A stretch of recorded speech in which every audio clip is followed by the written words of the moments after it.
America में immigration debate अब सिर्फ बॉर्डर सिक्योरिटी तक लिमिटेड नहीं रही। अब फोकस सीधा लीगल इमिग्रेशन सिस्टम पर आ गया है। एक नया बिल सामने आया है जिसका नाम है एसिमिलेशन एक्ट, और अगर इसके मेजर प्रपोजल्स कभी लागू होते हैं तो अमेरिका का पूरा इमिग्रेशन स्ट्रक्चर बदल सकता है। इस बिल में चेन माइग्रेशन खत्म करने से लेकर डाइवर्सिटी वीजा लॉटरी बंद करने, बर्थ राइट सिटीजनशिप को मॉडिफाई करने, असाइलम रूल्स टफ करने, मैंडेटरी ई वेरीफाई लागू करने और सिटीजनशिप के लिए मिनिमम 10 साल का इंतजार रखने जैसे बड़े प्रपोजल्स शामिल हैं। यानी सिर्फ इलीगल इमिग्रेशन नहीं बल्कि लीगल इमिग्रेशन सिस्टम भी पूरी तरह रीशेप करने की कोशिश दिखाई दे रही है। आज इस वीडियो में हम समझेंगे असिमिलेशन एक्ट आखिर है क्या, इसमें कौन कौन से रूल्स प्रपोज किए गए हैं, इंडियन इमिग्रेंट्स और फ्यूचर एप्लीकेंट्स पर इसका क्या असर पड़ सकता है, और सबसे जरूरी बात, अभी ग्राउंड रियलिटी क्या है और एप्लीकेंट्स को किन चीजों को लेकर एक्स्ट्रा केयरफुल रहने की जरूरत है। तो चलिए फिर जल्दी से वीडियो को शुरू करते हैं। हाय, मेरा नाम है वर्षा दुबे और आप मुझे देख रहे हैं एमपीटी टेक एड पर। यह बिल कांग्रेसमैन एंडी ओगल्स द्वारा इंट्रोड्यूस किया गया है। इसका पूरा नाम है American system for sustainable immigration and mass immigration limitations achieved through imposing oversight nationality act, यानी एसिमिलेशन एक्ट। करीब 83 पेजेस के इस प्रपोजल में 1965 के हार्ट सेलर एक्ट और 1990 इमिग्रेशन एक्ट के कई हिस्सों को बदलने की बात कही गई है।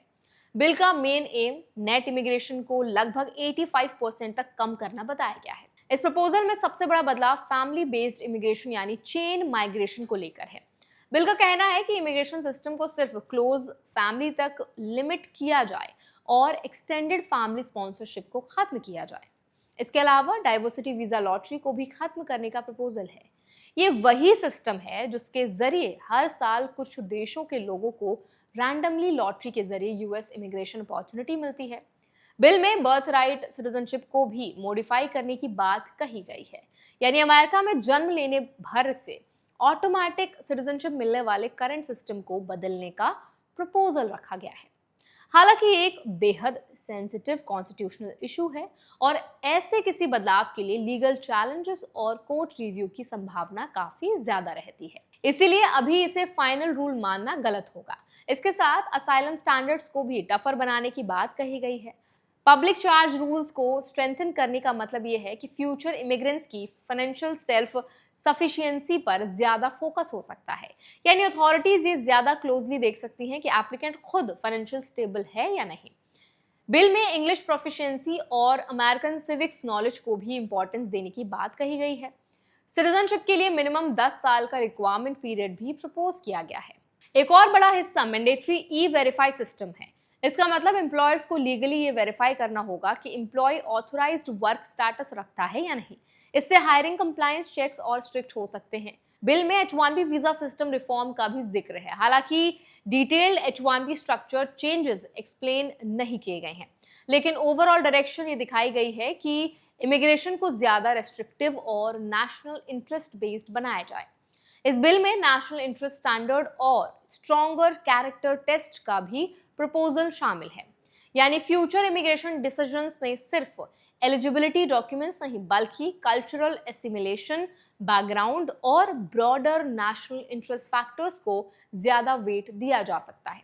कांग्रेसमैन एंडी ओगल्स ने स्टेटमेंट में कहा कि America boarding house for the world नहीं है और सिटीजनशिप लॉयल्टी, एसिमिलेशन और अमेरिकन वे ऑफ लाइफ के कमिटमेंट के आधार पर अर्न की जानी चाहिए।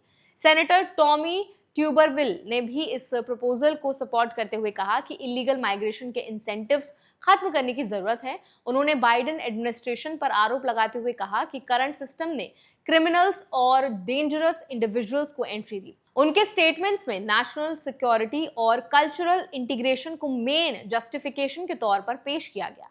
अब सबसे जरूरी हिस्सा इंडियन ऑडियंस के लिए है। सबसे पहले समझना जरूरी है कि ये अभी एक प्रपोज्ड बिल है, कोई लागू हुआ लॉ नहीं है।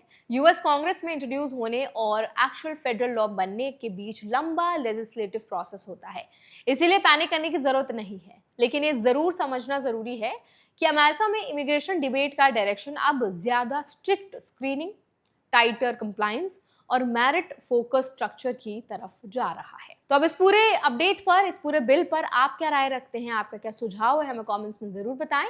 ऐसे और वीडियोस के लिए, अपडेट्स के लिए हमारे चैनल एनबीटी टेक को भी जरूर सब्सक्राइब करें।